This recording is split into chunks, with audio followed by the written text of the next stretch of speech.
All right. Good morning, good afternoon, good evening. My name is Nicole Irizarry, and I am a physical therapist who practices in San Diego, California. Today, we're going to be talking about urinary incontinence. This is going to be an introduction.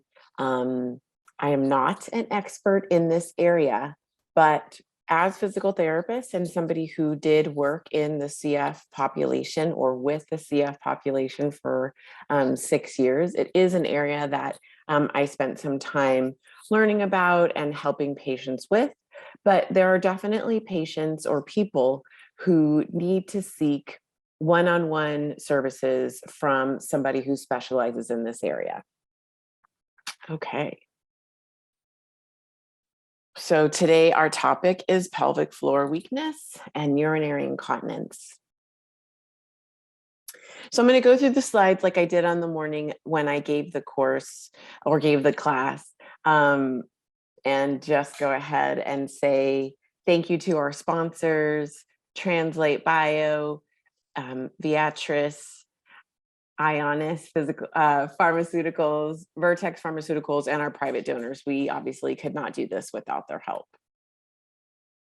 So please keep in mind that this presentation is not treatment, but education for demonstration purposes. The information should not be used to self-diagnose. Please don't use this information to avoid seeing your physician or healthcare provider. And participating, you agree to hold me harmless and this small little company of one that I have called Endurance PT for any and all losses, injuries, and damages resulting from any and all claims that arise from your use or misuse of this presentation information. So just disclosure stuff that we need to do. All right, so what do we want to cover today? I want to define what incontinence is. We're going to acknowledge who it affects by looking at some research briefly, appreciate the psychosocial implications, and look at the anatomy, and then give you some take-home points. What are some things that you can do on your own at home to hopefully improve this? Okay, so what is incontinence? It's a loss of bladder or bowel control. We're going to be focusing on urinary incontinence in this discussion. It is one of the most widespread chronic diseases, which poses a serious social problem. Okay. There is urge and stress incontinence. There's mixed, where it can be both of those. There can be overflow, or there can be neurologic reasons for having incontinence. So when you have urge incontinence, there's a sudden, strong desire to urinate. There's also frequent urination and waking during the night to urinate. Stress incontinence is leakage from physical movement or activity, such as coughing, sneezing, laughing, running, and lifting heavy objects. That all puts pressure or stress on your bladder. Mixed is a combination of stress and urge, and it shares symptoms of both. And then overflow is when there's an involuntary release of urine due to weak bladder muscles or blockage, when the bladder becomes overly full, even though the person feels no urge to urinate. Neurological problems include when there's problems with the nervous system. So it affects the bladder and urination. Think of conditions like somebody who's had a stroke, or when there's been an actual injury to the nerve. So the nerves that go from the spinal cord to the bladder. It's common. Urinary incontinence is common, okay? And just because it's common does not mean that it's normal. That's something that I feel like we as physical therapists are very often battling, is that people are saying, well, you know, I'm older, so it's kind of part of life. And that doesn't have to be true. But 40% of women will experience urinary incontinence in their lifetime, okay? And it often has to be severe for it to be reported to the doctor. And it's common in young female athletes, okay? And surprise, surprise, it is underreported in men. Okay, and I have some articles here for you if you are interested in looking at those articles. there's information for you to look that up. So today's discussion is going to lean much more towards women. It's an area that I am more comfortable in discussing. And if you are somebody who feels like you need the attention of a male provider, you can definitely email me and I can help you get connected to somebody, because we all know that this is something that is very personal and challenging to deal with. Okay, we're going to look at a little bit of research, and I just threw this up there because I think it is funny, but very true. We're going to look at science, because figuring things out is better than making stuff up. So for this article, it discusses how urinary incontinence and pelvic organ prolapse is common and women don't seek help. Yes, gravity pulls on everything, and carrying a baby affects this whole area of women's bodies. But if these women knew that there was something they could do to prevent or help these problems, would they have talked to their doctor about it? Okay, so that's what this article looks at. Here we have an article that talks about physical activity in the pelvic floor, and 1 in 4 women report moderate to severe urinary incontinence. 1 in 4. Okay, so you're not alone. This article points out education on modifiable risk factors, which are important. So things like how much caffeine are you drinking? How much alcohol are you consuming? What are your habits with drinking fluids before you go to bed? It also says that those who are involved in high stress activities like running are more likely to have incontinence. Does that mean that you shouldn't run? No, it does not. It just means that there are things that we can be doing to improve and help prevent urinary incontinence. Okay. I like this article. It's not even very new. It's from 2016. And this article says that people ask the internet or Dr. Google for information. When I saw what was out there, it was a little bit scary to see that people are saying, do Kegels while you pee, or just go ahead and wear a pad, a menstruation pad. Those things actually aren't going to help you. Okay. So there's a lot of misinformation out there. So hopefully today, using information that I'm bringing to you will be helpful. So, but at the end, it's nice to know that there are people out there looking for information, which means that you're not alone. We know, especially right now during the pandemic, it's really hard to get in with your physician depending on what wave we're in, right? I'm recording this on December 21st, 2021, and was hoping that maybe things would be getting better. But now with Omicron, it doesn't necessarily sound that way.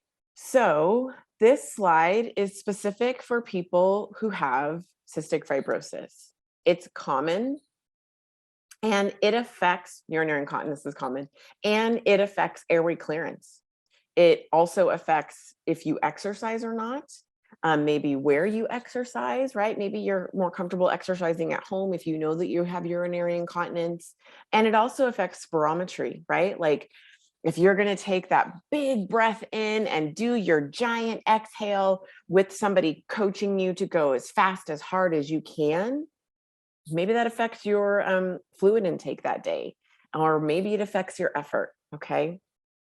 And there is worry and embarrassment about having incontinence. All right. And that may seem like obvious, but I think it's important, since we're in a safe space, to talk about that and bring that to light and know, it's embarrassing to leak urine for many reasons.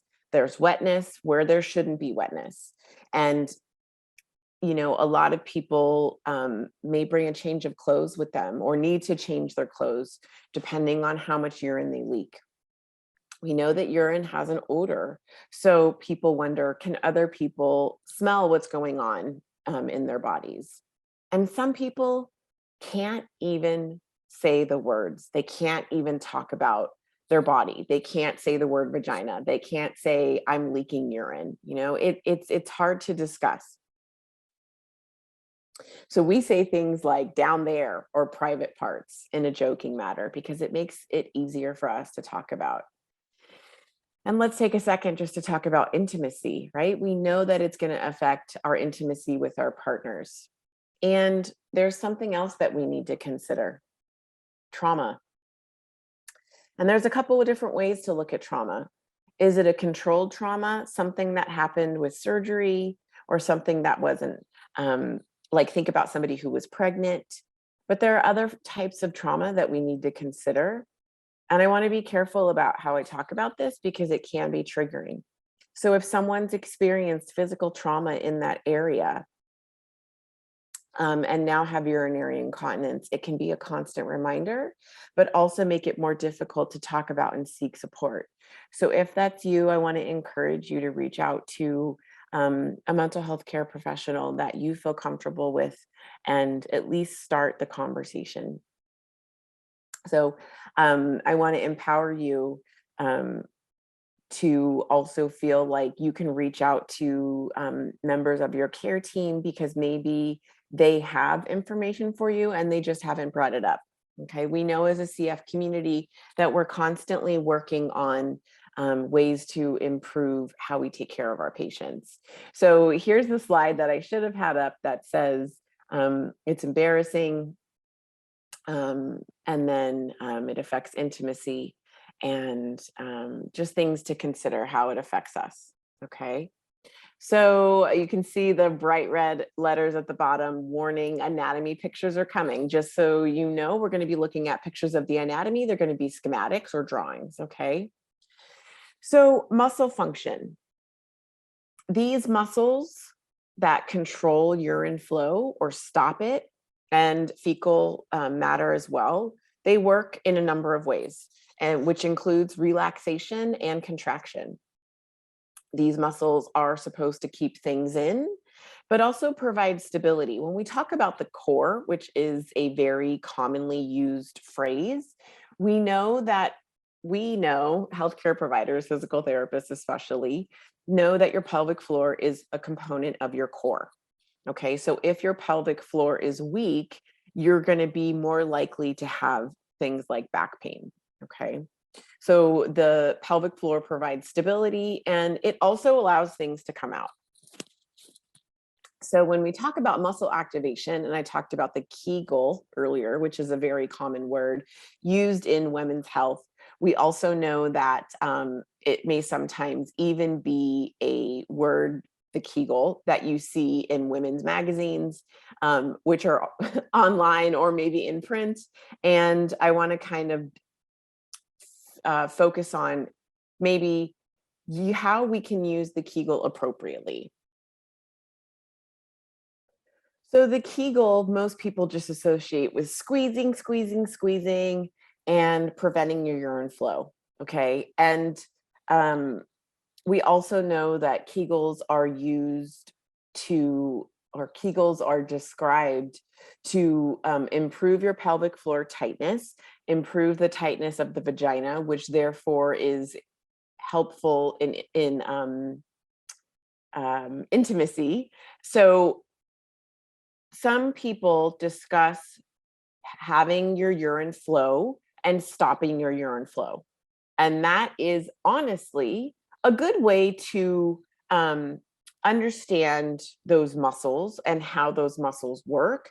But that is not something that you should do as an exercise, meaning every time you pee, you should not stop and let go, stop and let go. Because when your bladder is full and you need to urinate, you should just let that urine flow.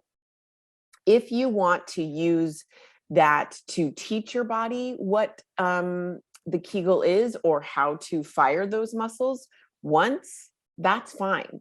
But as a regular exercise, please don't do that because that can actually cause further problems. Okay. When your bladder is full, let your urine go, and we can use other ways to fire those muscles. Okay.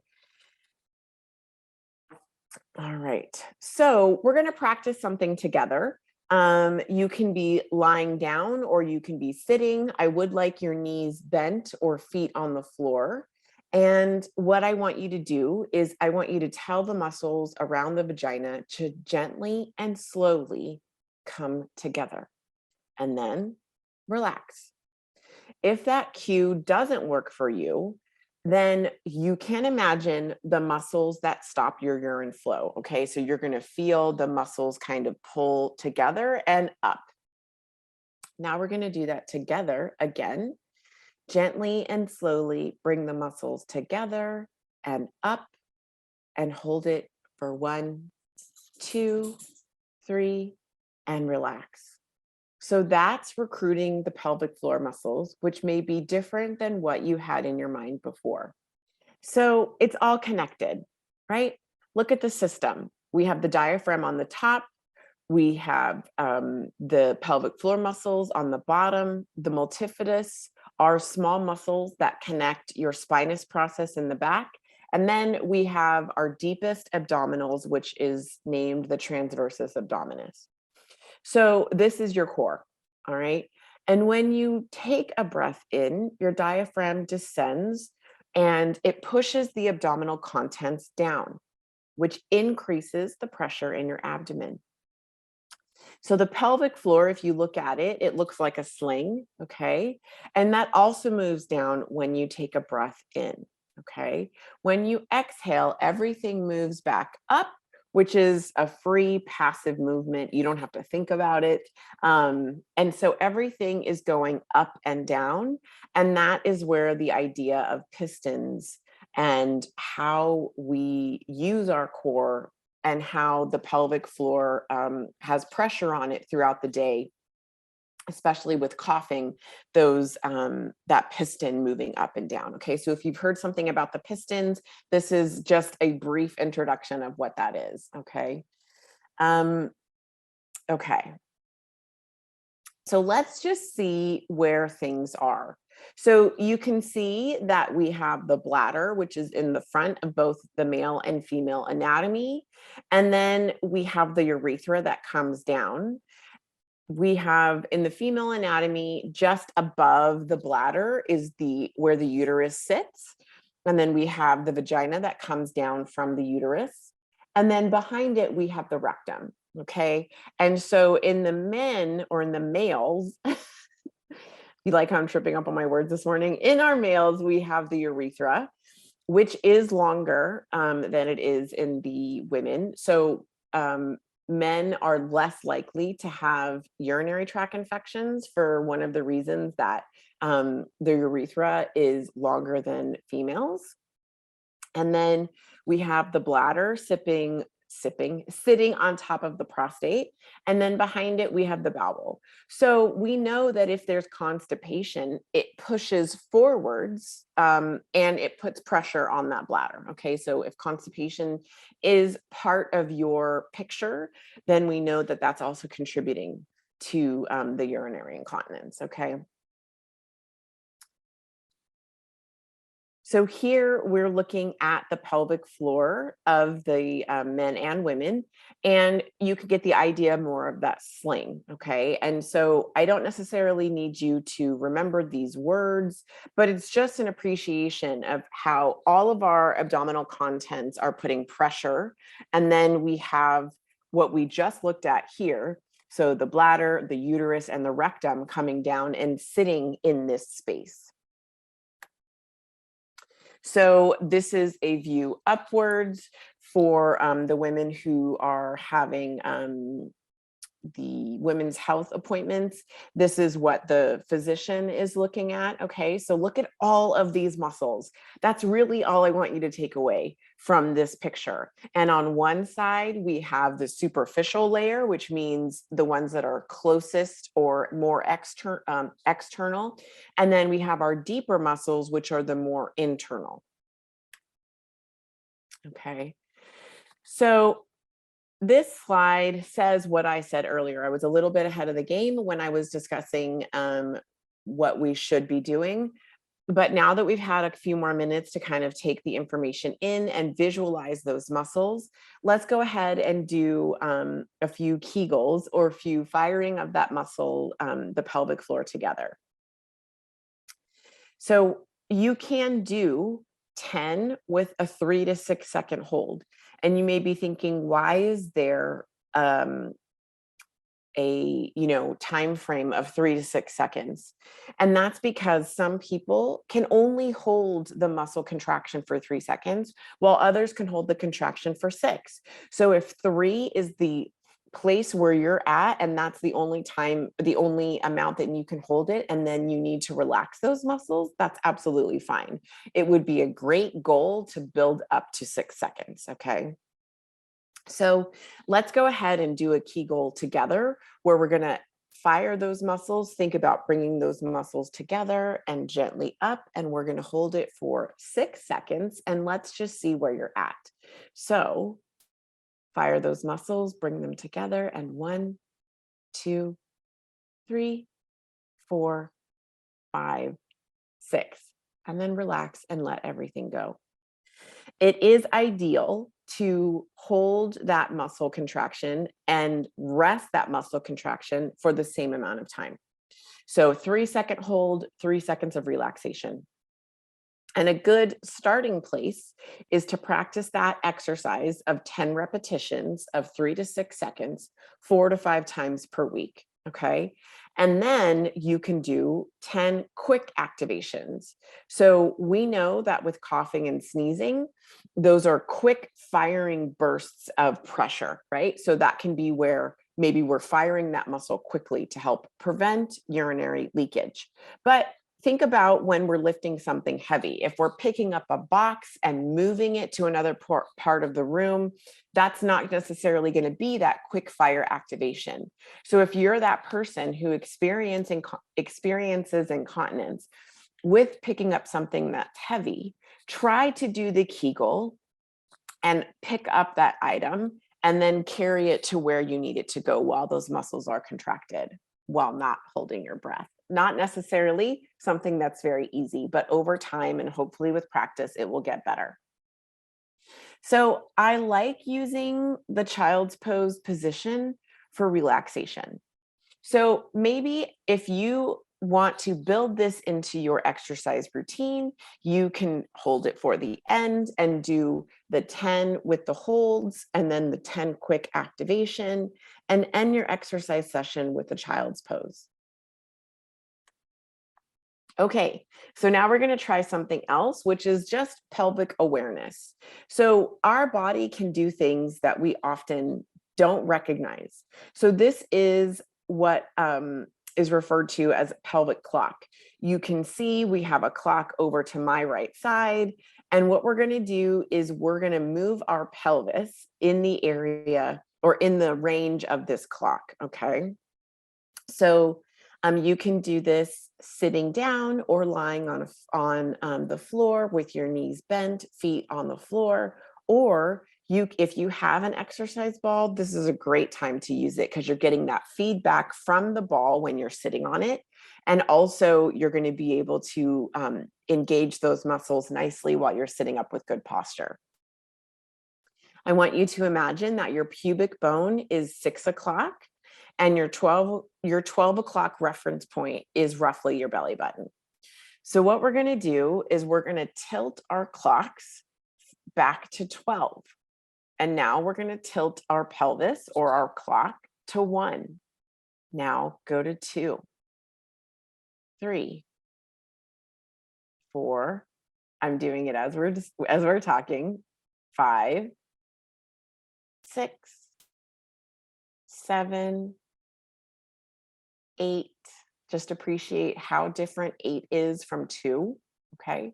Go to 9 o'clock, 10 o'clock, 11 o'clock, and 12. So if you tried that, maybe you've never thought about moving your body in that small movements. Okay. So that's just to bring awareness to those areas. So I'm all about free resources, especially during the pandemic. What things can you be doing at home that you don't need to go someplace? So this is a resource. You can Google easy stretches to relax the pelvis, which has a series of stretches and yoga positions. If you are doing these and you find that you're having some tightness or some stiffness, I would really encourage you to try this resource. There is also a resource for men with this same search. So you could do easy stretches to relax the pelvis and just put men after it, and then those will come up. They're honestly not that different, but it's got some different pictures. So what else can I do? We want to make sure that you stay hydrated. It's important because the concentration of urine increases when you aren't hydrated, okay? And the more acidic your urine is, the more it irritates the bladder. The more it irritates the bladder, the higher chance you have of incontinence, okay? So drink those 8 glasses of water or 64 ounces. Just do your best if that sounds daunting, okay? We also know that if you are struggling with dry and sticky secretions, being hydrated makes it easier to cough out. You may have heard that a million times. So something else to consider is I have heard a physician say, stop drinking water 2 hours before you go to bed. If you need to take your medication and your mouth is, mouth is dry, and you obviously should be taking sips of water with your meds, but that's it. You don't need to think about, oh my gosh, I didn't get my water in today and I'm going to drink a whole bunch of water before I go to bed, because you're going to be getting up in the middle of the night. Okay. And we know how important sleep is for you. So start that day over. The next day is a brand new day. So maybe start that morning with a glass of water. Okay. So reduce caffeine as I sip my coffee. Maybe in the afternoon, try something that's a little bit less caffeinated. We all know that there are periods of time where maybe we drink more coffee, but maybe switch to tea in the afternoon, because caffeine is a bladder irritant as well. And so is alcohol. Okay. One other thing is to avoid going just because. That's not necessarily a great habit, right? We're training our bladder and our brain to go when it's not full. I know this may be hard during COVID. And depending on where you live, if you live in a city environment, you may not be able to necessarily use the bathroom. And maybe you don't feel comfortable using the bathroom in public. But it's just something for you to consider as you're planning your day before you go out. So also think about food choices. What are some things that you need to keep in your diet to help improve your ability to have a bowel movement if you're somebody who experiences constipation? Because constipation, when that rectum and colon, our large intestine, has more fecal matter in it, it's just putting pressure on our bladders, okay? Pads and liners. If you do need to use these, please make sure that you're using something that is specific to urine, because it pulls that urine away from your skin. So we know that over time, people who leak urine can have problems with your skin. And then you're dealing with another problem on top of urinary incontinence. That skin can get very irritated. It can even open and be a pathway for infection. So if you do have that flexible spending account, go on the FSA website and look and see if they have a brand that is common as Poise for urinary incontinence, but there are going to be other brands on there as well, as you put Poise in the search category, and that's spelled POISE. And we have not received funding from them, so just heads up on that, okay, in case you're wondering. And stay active. It's important to stay active and strong, because it's all connected. So if you are like, oh my gosh, I'm running and it's contributing to my urinary incontinence, look at this information on the slide. Maybe it's more about restructuring your fluid intake and your food intake, and when you time your runs to help reduce that urinary incontinence. It's all connected, right? So staying strong, doing something that you like yoga or Pilates or Tai Chi, is all really important to keep our cores and pelvic floor strong. So please keep up with that. All right. Ahead of the game again, I was. So here you can see, this is the slide that talks about having that diet that diminishes constipation, and the liners. So just information that I just talked about. Individualized care. So seek out a pelvic health specialist, especially during the pandemic. I recognize that it may sound near impossible to working with somebody over telehealth to find out maybe are your pelvic floor muscles weak or are they tight? But at least seeking somebody now would be very beneficial to get the process started. Be aware that internal exams are done by physical therapists. There are physical therapists who are women's health specialists, and this can be very helpful to help determine areas of your body that are weak or maybe tight. Okay. And so be upfront with that person when you are working with them. Say, I'm uncomfortable with this. I want to do it, but are there things that we can do to help me stay comfortable while we do this internal exam? Maybe share. You don't have to get into details if you're somebody who's experienced trauma. I've experienced trauma in my life. And if you can talk me through this process and help me focus on breathing and staying relaxed, that's going to be really helpful for me because this problem that I have, I really want to solve it. And also be upfront with us. Say, I have limited time and resources, like I don't have the finances to come to a lot of these sessions. Is it possible to work on something over 4 sessions, maybe that I'm paying for out of pocket? That I can do a home program on and then work on this with you, maybe on a once a month basis. If you share those things with us, we're going to be able to help create a program for you instead of thinking that we have 12. Okay. Know that we're going to be working on strengthening. We're going to be working on relaxation. There is something called biofeedback, which improves awareness and proper recruitment of the muscles. Sometimes we squeeze everything, including our glutes, when our pelvic floor muscles are weak. And that actually, we need to retrain the body to just focus on the pelvic floor activation. So what is biofeedback? It actually looks somewhat like a tampon, if you imagine that shape.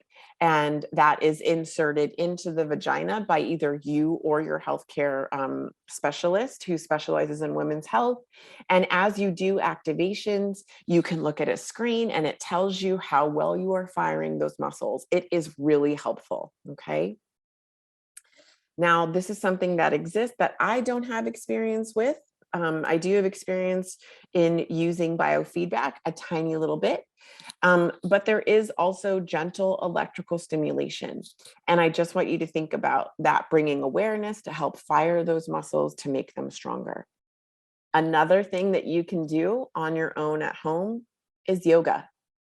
So when you're working with a yoga professional or watching those videos, they're talking about gently recruiting those muscles as I sit up nice and tall and firing those muscles, bringing awareness, just bringing awareness to that area can improve muscle activation.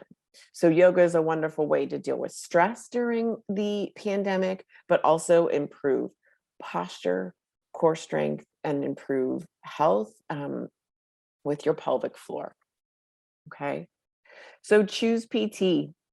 You can go to this website and actually enter any symptoms that you have, and it can help you find a physical therapist. It is a work in progress, so there may not be a ton of physical therapists depending on what you enter and where you live, but that's why my email's on the screen. So if you've watched this and you've gotten some insight, but you're still a little lost and you want help finding somebody, please feel free to email me directly and then I can help you find somebody. So I know that taking care of yourself takes time and it's sort of a pain in the butt or in the pelvis, but it's important, and know that you're worth it and know that it can get better. So here's some references that I used today, just a few, not a lot.